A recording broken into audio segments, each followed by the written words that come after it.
प्यारे बच्चों, welcome to my channel Verma study 2020 book लाना। मैं यूपी बोर्ड के क्लास 12th के छात्र छात्राओं के लिए इकोनॉमिक सब्जेक्ट को हिंदी माध्यम से मैं फुल कोर्स कराऊंगा। यदि आप फुल कोर्स करना चाहते हैं तो मेरे चैनल को सब्सक्राइब कीजिए और बेल आइकन को प्रेस करना ना भूलें, ताकि जो भी वीडियो मैं अपलोड करूं उसका नोटिफिकेशन आपको सबसे पहले मिल सके। प्यारे बच्चों, माइक्रो इकोनॉमिक्स समाप्त हो चुका है। माइक्रो इकोनॉमिक्स में चैप्टर 4 चल रहा है, आय और रोजगार के निर्धारण। इसमें इससे पहले 3 वीडियो डाला जा चुका है। आज पार्ट 4 है तथा चौथा वीडियो है। इससे पहले का अगर वीडियो आप नहीं देखे हैं तो आई बटन को क्लिक करके देख लें। प्यारे बच्चों, वीडियो डालने में कुछ देर हुई, इसके लिए क्षमा चाहता हूँ, क्योंकि कोविड-19 की वजह से थोड़ा सा मन खिन्न रहा। फिर भी आप लोगों का सुझाव आया तो आज जो है बचत फलन, उपभोग फलन से रिलेटेड सवालों को हल करेंगे। सबसे पहले सवाल को हल करने से पहले हम इसके दिए गए फार्मूलों पर एक नज़र डाल लें, ताकि सवाल इजी वे में आसानी से हल हो जाए। देखिए, सबसे पहले लिखा है y बराबर सी प्लस आई। पहले बताया जा चुका है। अगर आप पहले का वीडियो नहीं देखे हैं तो ये बिल्कुल समझ में नहीं आएगा, इसलिए रिक्वेस्ट है कि आप पहले वाला वीडियो देख लें। इस पाठ का y का मतलब यहाँ इनकम से है, और सी उपभोग व्यय, और प्लस आई निवेश व्यय, इन्वेस्टमेंट। देखिए, आय जितनी हो रही है किसी का, उसमें कितना उपभोग किया और कितना उसने निवेश किया, तो उपभोग और निवेश को जब हम जोड़ देंगे तो आय निकल जाएगा। अब इसी को जब आगे सवाल होगा तो y बराबर सी प्लस आई, अगर सी निकालना होगा तो फिर y में माइनस ये प्लस आई है, माइनस आई हो जाएगा। सी बराबर y माइनस आई। आई निकालना होगा तो होगा i बराबर y माइनस सी। पक्षांतर करने भी आना चाहिए। दूसरा है आपका सूत्र y बराबर सी प्लस एस। यहाँ जितना निवेश हो रहा था i, कितना निवेश होगा, उपभोग के बाद उतना ही तो आदमी निवेश करेगा जितना बचत होगा। तो हम निवेश की जगह पर बचत भी कह सकते हैं सी प्लस एस, अर्थात आय का कुछ हिस्सा उपभोग होता है और बाकी हिस्सा बचत होता है। उपभोग और बचत को जब हम जोड़ देंगे तो आय प्राप्त होगा। प्यारे बच्चों, आपको पहले बताया गया है कि सी प्लस आई बराबर एडीबी होता है, एग्रीगेट डिमांड समग्र मांग, और सी प्लस एस बराबर एग्रीगेट सप्लाई समग्र पूर्ति भी होता है। तो अब यहाँ हम देख रहे हैं कि एस और आई जो है ये बराबर होता है, क्योंकि जितनी बचत होती है उतनी ही निवेश किया जाता है। तो तीसरा सूत्र का निर्माण हो गया एस बराबर आई। चौथा है डेल्टा वाई बराबर delta C plus delta I. Delta का मतलब यहाँ चेंज से है, परिवर्तन से है। आय में परिवर्तन की मात्रा बराबर उपभोग में परिवर्तन की मात्रा प्लस निवेश में परिवर्तन की मात्रा। जो ऊपर सूत्र है इसी में डेल्टा लग गया है। डेल्टा मतलब परिवर्तन, तो इसमें बहुत ज़्यादा अंतर या परेशान होने की ज़रूरत नहीं है। डेल्टा वाई बराबर डेल्टा सी, अगर ये सूत्र आपको याद है तो ये अपने आप याद हो जाएगा। ये याद है तो ये याद हो जाएगा। डेल्टा वाई बराबर delta C plus delta S. Delta का मतलब है यहाँ परिवर्तन से। छठा सूत्र है आपका सी बराबर सी बार प्लस बी वाई। सी बराबर उपभोग फलन, सी बार बराबर स्वायत्त उपभोग या स्वतंत्र उपभोग बताया जा चुका है। क्या होता है बी बराबर एम पी सी, बी बराबर एम पी सी और वाई आय। सातवां सूत्र है एस बार, एस मतलब बचत फलन बराबर ऋण S bar plus 1 minus B Y. B यहाँ बी बराबर एम पी सी। प्यारे बच्चों, यहाँ जो है इसको दूसरे रूप में कह सकते हैं एस बराबर माइनस एस बार बचत। ये जो 1 माइनस बी है ये एम पी एस बराबर होता है, बी बराबर एम पी सी, तो 1 माइनस एम पी सी बराबर एम पी एस होता है। तो 1 माइनस बी के जगह पर एम पी एस भी लिख सकते हैं, वाई हुआ। आठवां सूत्र है आपका एम पी सी और MPS बराबर 1। MPC और MPS क्या है, इनकी क्या विशेषता है, ये बताया जा चुका है पहले। इन दोनों को जब जोड़ते हैं तो 1 होता है। इसको अगर हम पक्षांतर करें, मान लो कि MPS निकालना हो तो MPS बराबर, ये इधर जाएगा तो माइनस में हो जाएगा 1 माइनस MPC। अगर इसे निकालना हो तो ये इधर जाएगा तो माइनस में हो जाएगा, तो MPC बराबर 1 माइनस MPS। उसी तरह से अगला सूत्र है APC बराबर APC प्लस APS बराबर 1। APC प्लस APS बराबर 1। अब इसको अगर मान लो हमें APS निकालना हो तो ये उधर जाएगा तो माइनस में हो जाएगा। APS बराबर 1 माइनस APC। इसे निकालना हो तो APC बराबर 1 माइनस APS। अगला सूत्र है APC बराबर होता है C बटा वाई, उपभोग की मात्रा बटा आय की मात्रा। और MPC का सूत्र होता है डेल्टा C बटा डेल्टा वाई। देखो M का मतलब मार्जिनल, अतिरिक्त, M आते ही डेल्टा लगना चाहिए, तो MPC बराबर डेल्टा C बटा डेल्टा वाई। अगला सूत्र है APS बराबर S बटा वाई, S बचत हो गया, वाई आय हो गया, तो APS बराबर S बटा वाई। और इसमें जो है M लगा हुआ है, MPS marginal capacity to save, delta S बटा डेल्टा वाई, मतलब बचत की मात्रा में परिवर्तन बटा आय में परिवर्तन की मात्रा। ये आपको जो है एक प्रकार से फार्मूला आपको रिपीट करा दिया गया। अब कुछ सवाल देखते हैं। कभी कभी पूछा जाता है कि सिद्ध कीजिए कि APC और APS बराबर 1 कैसे होता है, या MPC प्लस MPS बराबर 1 कैसे होता है, या ऐसे क्वेश्चन को घुमा दिया जाता है कि APC और APS में संबंध बताइए, MPC और MPS में संबंध बताइए। तो संबंध पूछा जाए या सिद्ध करने को कहा जाए तो दोनों का एक ही आंसर है। अब देखो, सबसे पहले हम पहले वाले को देखते हैं। APC प्लस APS बराबर 1 ये सिद्ध करना है, तो बराबर के इधर को कहते हैं लेफ्ट हैंड साइड, और बराबर के राइट साइड को कहते हैं RHS, राइट हैंड साइड। अब हम पहले लेफ्ट हैंड साइड वाला हल करेंगे, APC प्लस APS। प्यारे बच्चों, APC का अभी ऊपर देखो हमने सूत्र बताया था, APC बराबर C बटा वाई, तो APC बराबर जो है C बटा वाई होता है, और प्लस APS, देखो APS में यहाँ बताया गया है S बटा वाई, तो APS का हमने S बटा वाई लिख दिया।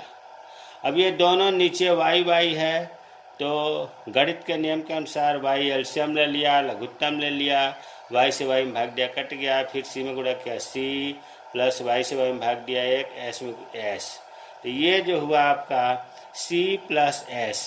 आपको सबसे पहले ऊपर यहाँ बताया गया था कि y बराबर C प्लस S होता है, तो प्यारे बच्चों यहाँ जो है C प्लस S के जगह पर अगर हम y लिख दें तो कोई गलत नहीं है, और ये बटा y हो गया, दोनों में 1 हो गया, तो हम ये कहेंगे कि राइट हैंड साइड जो 1 आ गया, ये क्या हो गया, प्रूव्ड हो गया, सिद्ध हो गया।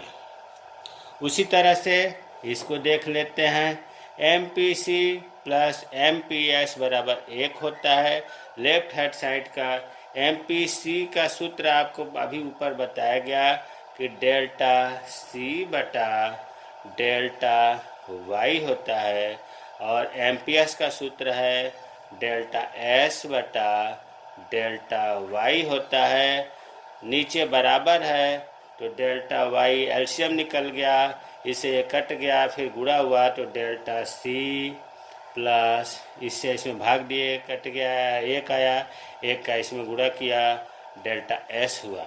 डेल्टा C और डेल्टा S ऊपर बताया गया है कि डेल्टा Y होता है, ये इतना मिलाकर डेल्टा Y होता है, और बटा डेल्टा Y हो गया, ये कट गया, 1 हो गया, राइट हैंड साइड 1 आ गया, अप्रूव्ड हो गया। हमें उम्मीद है कि ये सवाल आपको समझ में आ गया होगा। इजी है, थोड़ा सा अगर आप ध्यान से समझेंगे तो आ जाएगा। अब अगला सवाल देखते हैं, क्वेश्चन दूसरा। एक अर्थव्यवस्था जो कि संतुलन में है, एक अर्थव्यवस्था जो कि संतुलन में है के बारे में निम्नलिखित आंकड़ों से स्वायत्त उपभोग व्यय ज्ञात कीजिए। ध्यान दीजिए, स्वायत्त उपभोग, स्वायत्त उपभोग का मतलब होता है सी बार, ये ज्ञात करने को कह रहा है। दिया क्या है, राष्ट्रीय आय दिया है जो वाई कहते हैं 500, एमपीएस दिया है 0.30 और आई दिया है 100। हमें निकालना है सी बार। तो सबसे पहले हम सूत्र लिख कर देखते हैं। सी बार बराबर, इसको ध्यान दें एमपीएस का, तो सी बार बराबर सूत्र होता है सी उपभोग फलन बराबर होता है सी बार प्लस बी वाई। क्या होता है, उपभोग फलन बराबर सी बार प्लस बी वाई। सी बार स्वायत्त उपभोग, यही पूछ रहा है, ये वाला चीज़ पूछ रहा है, और सी नहीं, सी इसमें जो है नहीं दिया हुआ है। अब यहाँ हमें देखो इसको ज्ञात करना है, और बी बराबर आपको पता है कि 1 - एमपीएस होता है, तो हमें बी निकालना होगा, और वाई दिया हुआ है। तो सबसे पहले हम इस बी को ही निकाल लेते हैं, बी को निकाल लेते हैं। तो बी बराबर एमपीसी होता है, आपको बताया गया है। तो एमपीसी बराबर 1 - एमपीएस होता है, और 1 एमपीएस आपको सवाल में दिया गया है 0.30। तो ये हो गया, इसको एक में से जब घटाएंगे तो 0.70। तो ये आपका जो है एमपीसी आ गया, एमपीसी आ गया। कितना आया, 0.70। अब देखो ये हमें पता चल गया, एमपीसी ये पता चल गया, ये अभी नहीं पता चला। अगर ये पता चल जाए तभी तो इसको निकाल पाएंगे। तो अब इसको निकालने के लिए आपको पता है कि y बराबर c प्लस आई होता है। अब हमें इसे निकालना है, तो c बराबर y माइनस आई होगा। y कितना है, y कितना है, y दिया हुआ है 500। तो चलिए 500 माइनस आई कितना दिया है सवाल में, 100 दिया है, तो ये हो गया 400। अब देखो c मालूम हो गया 400, b मालूम हो गया 0.70, y दिया हुआ 500। तो अब मान रखने पर, अब इसके बाद यहाँ आ जाएगा मान रखने पर कैसे मान रखेंगे, एक बार फिर सूत्र को लिख देता हूँ। c बराबर c बार प्लस बी वाई। सी कितना आया है, यहाँ आया है 400। सी बार आपको निकालना है। बी कितना आया है 0.70, गुणे वाई कितना दिया है 500 दिया है। ठीक है, तो अब 400 बराबर सी बार प्लस, अब देखो 0.70 का 500 में अगर आपको नहीं इस तरह से क्लियर हो रहा है तो दशमलव के बाद 2 अंक है, तो बटा 100 कर दो, तो ये 2 0 से 2 0 कट गया। अब ये 70 हो गया, 70 में 5 का गुणा करेंगे तो 350 होगा ना। तो सी बार प्लस 350। अब हम सी बार को निकालना है, तो इसके इधर ले जाएंगे तो ऋण हो जाएगा। तो सी बार बराबर 400 ऋण 350 बराबर 50। यही पूछ रहा है, आंसर आ गया। स्वायत्त उपभोग बराबर 50 आ गया, आंसर हो गया। और दूसरा सवाल देखते हैं। एक अर्थव्यवस्था जो कि संतुलन में है के बारे में निम्नलिखित आंकड़ों से निवेश व्यय ज्ञात कीजिए। इसके पहले वाले सवाल में आपको बताए थे स्वायत्त उपभोग, इसमें निवेश व्यय पूछ रहा है। दिया क्या क्या है सवाल में, राष्ट्रीय आय वाई दिया हुआ है, एमपीएस 0.20 दिया है, और स्वायत्त उपभोग जिसको स्वतंत्र उपभोग कहते हैं 100 दिया हुआ है। तो चलिए अब हल करते हैं। निवेश व्यय निकालना है। आपको पता है कि y बराबर सी प्लस आई होता है। आई निकालना है। y दिया हुआ लेकिन सी नहीं दिया है। अब सी नहीं दिया है, एम्पियर्स दिया है, तो इसलिए अब हम सी निकालने के लिए सी वाला सूत्र लिखेंगे। सी बराबर सी बार प्लस बी इंटू वाई। सी निकालने का प्रयास कर रहे हैं। अब सी बार जो है 100 दिया हुआ है। बी बराबर एमपीसी होता है। ध्यान दो, बी बराबर एमपीसी होता है। बी बराबर एमपीसी, लेकिन हमें एमपीसी अगर निकालना हो तो 1 माइनस एमपीएस होता है। तो एमपीसी बराबर 1 माइनस एमपीएस, तो 1 दिया है और एमपीएस है 0.20। तो इसको जब घटाएंगे 1 में से 0.20 तो होगा 0.80। अब इतना तो आना ही चाहिए कि 1.00 लिखो, दशमलव के नीचे 0.20, तो इतना आएगा। तो आपका ये जो है बी जो निकल गया वो आ गया 0.80। तो अब जो है मान रखते हैं सी बार बराबर 100 है, प्लस बी आ गया 0.80,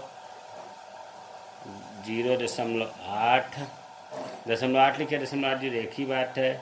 और गुणे वाई कितना है 1000 है, 1000। तसल्ली से मान को रखेंगे तो आ जाएगा। अब 100 हो गया, 0.8 है। 0.8 को दशमलव हटाने के लिए जब 10 का भाग देंगे, 10 करेंगे, मान लो 0.8 है, यहाँ समझने का प्रयास करिए। एक दशमलव के बाद एक अंक है तो 10 लिखा। अब ये 0 से 0 कट गया, 8 का 100 में गुणा किए तो 100 प्लस 800 हो गया, बराबर 900 आ गया। सी बराबर कितना आ गया? सी बराबर 900 आ गया। लेकिन हमें तो इसमें निवेश व्यय निकालना है, और निवेश व्यय का सूत्र y बराबर सी प्लस आई। तो आई बराबर क्या होगा, ये लिख देते हैं, आई बराबर y माइनस सी। अरे वही जो इसके ऊपर था, y बराबर सी प्लस आई, इसी का हमने पक्षांतर कर दिया। आई को निकालना है तो सी माइनस में हो गया, y माइनस सी हो गया। अब आई बराबर y कितना है, सवाल में दिया है 1000, और सी कितना आया, ये 900 आया। तो ये आई बराबर आ गया 100, आंसर हो गया। निवेश व्यय बराबर 100। हम उम्मीद है कि सवाल आपको समझ में आया होगा। चौथा सवाल देखते हैं। यदि औसत बचत प्रवृत्ति APS 0.4, 0.6, 0.9 है तो APC की गणना कीजिए। बहुत आसान है सवाल। अगर APC निकालना हो तो 1 माइनस APS होता है, अगर APS निकालना हो तो 1 माइनस APC होता है। तो देखो सूत्र है, इसमें मान लो पहले वाले का इसका निकालना है, पहले वाले का, तो APC बराबर 1 माइनस 0.4 है, 0.4। तो 1 में से 0.4 घटाएंगे तो 0.6 होगा।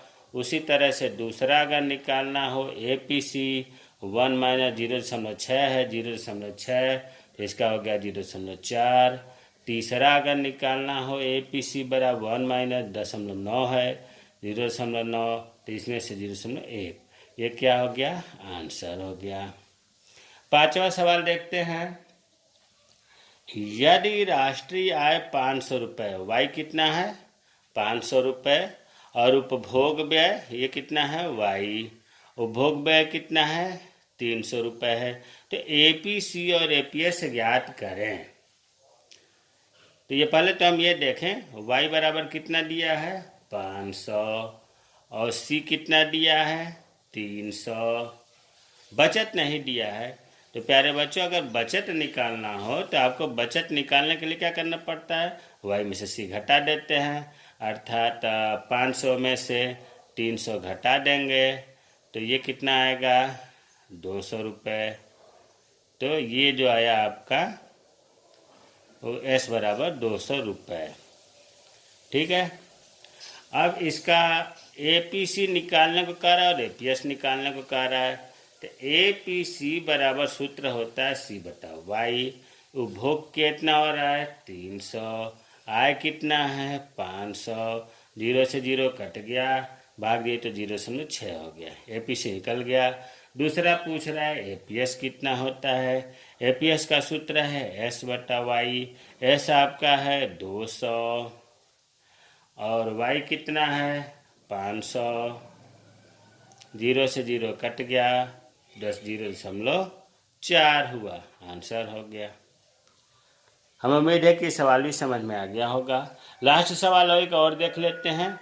निम्नलिखित तालिका से MPC और MPS ज्ञात करिए। देखिए MPC परिवर्तन M लगा है, MPC मतलब परिवर्तन इसमें देखा जाएगा, इसमें भी M लगा हुआ है परिवर्तन। सवाल दिया है Y 1500, C दिया है 600 900। तो सबसे पहले हम Y को देखते हैं। तो डेल्टा Y कितना परिवर्तन हो रहा है 1500 में से 1000 निकालेंगे तो 500 हुआ, 500। और डेल्टा C कितना आ रहा है 900 में से 600 निकाल लिया तो 300 आ रहा है। अब हम MPC अगर निकालना चाहें तो MPC का सूत्र होता है डेल्टा C बटा डेल्टा Y। डेल्टा C कितना आया है आपका 300, डेल्टा Y कितना आया, देखो ये दोनों का अंतर आया है, ये निकाला गया है। डेल्टा Y 1500 में से 1000 निकाला तो 500 आ गया, तो 500। इसको जब कटाएंगे पिटाएंगे तो ये होगा 0.6, MPC आ गया। और उसी तरह से MPS के लिए दो सूत्र होता है। एक तो ये, इससे भी निकाल सकते हैं 1 माइनस MPC। तो MPC कितना आया 0.6 बराबर 0.4, आंसर हुआ। तो MPS कितना आ गया 0.4। तो प्यारे बच्चों, हमको पूरा विश्वास है कि आज के वीडियो में जो हमने आंकिक प्रश्नों को बताया वो आपको समझ में आ गया होगा। अगर ऐसे सवालों में कोई दिक्कत आ रही है, समझ में नहीं आ रहा है, तो आप कमेंट बॉक्स में कमेंट करें, मैं रिप्लाई करूंगा। मेरे चैनल को सब्सक्राइब कीजिए। और हाँ, आप लोग कोविड-19 की महामारी से बचने के लिए स्टे होम स्टे सेफ, घर में रहें, सुरक्षित रहें का पालन करें। जय हिंद, जय भारत। चैनल को सब्सक्राइब करें और अगर वीडियो अच्छी लगे तो इसे लाइक और शेयर करना ना भूलें।